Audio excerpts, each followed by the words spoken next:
simply to say that none of us, not you, not me, not anyone in this room, not any legislator, not a senator or a representative or the governor or the man on the street, none of us can be what we ought to be until all of us have the things that we need, not just to survive, but to thrive. Amen. And there can be no throwaway people. There can be no throwaway people. There can be no throwaway people in Pueblo or in Palisade. Not in Commerce City or Canyon City. Not at the Four Corners or the corner of Logan and Colfax. For while we may disagree from time to time, what we know is that as Coloradans, we all want the same things. We may have disagreements about how to get there, but we all want the same things. We want affordable housing, equal treatment under the law. Yeah. We want access to health care when we need it. Right. And wages that we earn paid to us in a timely manner. Say it. We want clean air to breathe and a safe place to rest when our day is done. And we want all of those things, and we're all called to the ethical commitment to live out what it means to be part of one human family. Yep. Amen. To care for our brothers and sisters and to make the systems that support each and every one of us to let us live lives of dignity and purpose. We have a vision for the future we seek. We have a vision. We have a vision for the future we seek, and so we come together with this vision, not just for Denver, not just for the favored few, but for everyone and everywhere in this land that we call home, and the people who call it home with us. It's a vision that all benefit, but it is true. Only a few can pass the laws that make it real.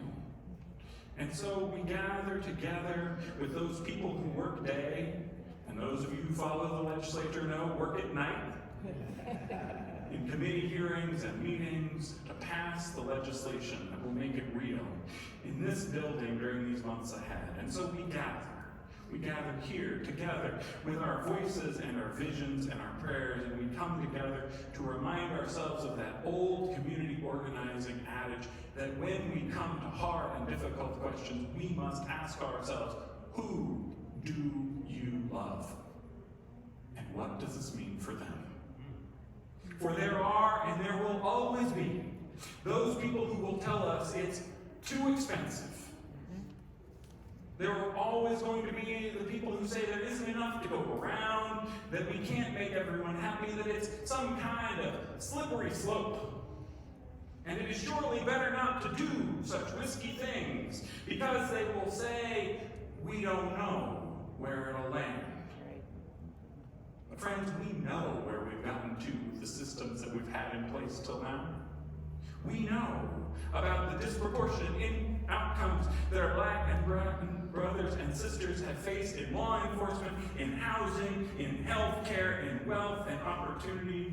We know what the existing permitting process has done to the air that we breathe, and we know what it means to walk down the sidewalks or drive through our neighborhoods and see senior citizens living on the streets, begging to feed themselves, because the systems that are have failed.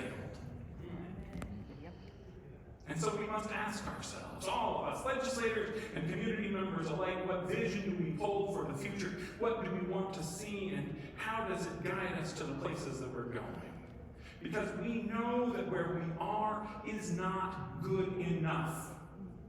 It leaves out too many people, puts too many lives at risk, and we know who benefits from the system, and we know who pays its ultimate price. We know. And we know that it can be different if we will make it so. So this morning at this gathering, I've got two requests of us. First, I want us to ask that our legislators be blessed. That they be blessed with the power and the glory and the wisdom that can be bestowed upon them, so that as they sit in a committee and hear bills and go to the floor to vote, that they have what they need to build the Colorado we dream about. And in just a moment, Pastor Tyler is going to help us do just that. Now, I have been in the room with Pastor Tyler before, and I have heard this man preach. And if you need a blessing, he will call down the power of heaven itself upon you.